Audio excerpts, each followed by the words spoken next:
নমস্কার। আজকের রেসিপি পটল চিংড়ি। খুব সহজেই এই দারুণ স্বাদের পটল চিংড়ি বানিয়ে নেওয়া যায়। চলুন দেখে নিই। প্রথমেই আমি কড়াইতে তেল গরম করে তাতে আলু পটলগুলো নুন হলুদ দিয়ে ভালো করে ভেজে নেব। আলু পটলগুলো ভাজা হয়ে গেলে একটা পাত্রে তুলে রাখবো। এরপর আমি একই কড়াইতে আরও কিছুটা পরিমাণ তেল গরম করে নিয়ে তাতে চিংড়ি মাছগুলো ভেজে নেব। চিংড়ি মাছ বেশিক্ষণ ভাজা যাবে না, তাহলে কিন্তু চিংড়ি মাছগুলো শক্ত হয়ে যায়। তাই আমি কিছু সেকেন্ড মতো ভেজে নিয়ে চিংড়ি মাছগুলো তুলে রেখে দিলাম। এরপর আমি ওই কড়াইতেই তেল গরম করে দিয়ে দিলাম গোটা তেজপাতা, দুটো শুকনো লঙ্কা, গোটা এলাচ, দারচিনি, লবঙ্গ দিয়ে 15 থেকে 20 সেকেন্ড মতো ভেজে নিলাম।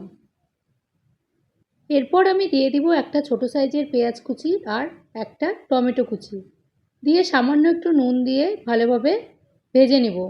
এরপর দিয়ে দেব রসুন, লঙ্কা আর আদার পেস্ট। ঝালটা পরিমাণ মতো দিতে হবে, দিয়ে ভালো করে মিশিয়ে নেব।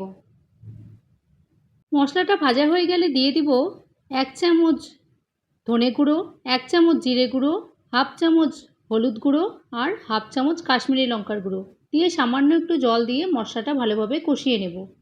মশলা ভালো মতো কষানো হয়ে গেলে দিয়ে দিব পরিমাণ মতো জল। যেরকম গ্রেভি আপনারা রাখতে চান জলের পরিমাণটা সেভাবে দিতে হবে।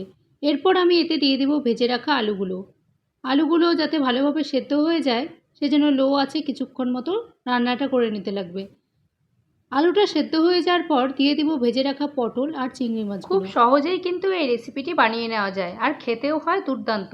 আপনারা অবশ্যই বাড়িতে একবার বানিয়ে দেখবেন।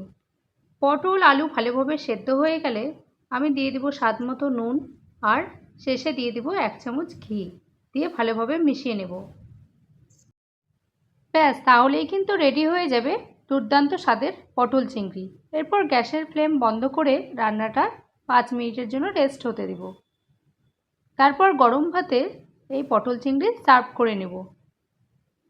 এভাবে একবার পটল চিংড়ি বানিয়ে দেখবেন, সবাই কিন্তু আঙুল চেটে খাবে। ভিডিওটা ভালো লাগলে একটি লাইক করে দেবেন আর কমেন্ট করে জানাবেন। আজকের মতো এ পর্যন্তই। দেখা হবে অন্য একদিন নতুন একটি ভিডিওতে। আর আমার চ্যানেলে নতুন বন্ধু হয়ে থাকলে চ্যানেলটা সাবস্ক্রাইব করে নেবেন। ধন্যবাদ।